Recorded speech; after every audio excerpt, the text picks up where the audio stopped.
Zelensky ប្រាប់ពូទីនឲ្យមកទុគីប្រសិនបើចង់ចរចាបត់ជបាញ់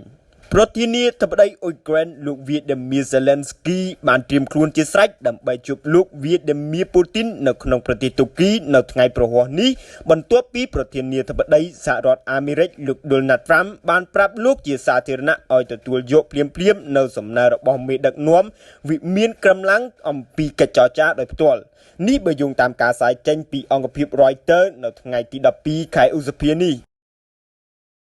ការផ្ដល់យោបល់របស់លោក Zelensky អំពីកិច្ចប្រជុំជាមួយលោកពូទីនបានចំណាយរយៈពេល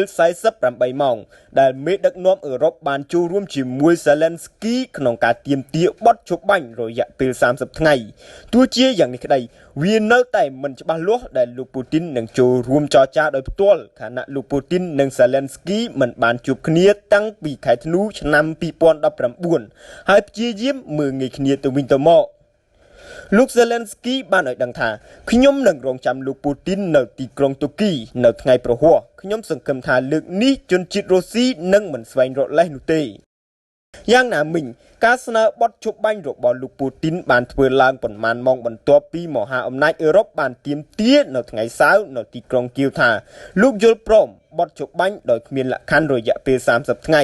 ឬប្រឈមមុខនឹងទណ្ឌកម្មថ្មីជាជំហរដែលបេសកជនអ៊ុយក្រែនរបស់លោក Trump និងលោក Kil គេលោកគ្រប់គ្រង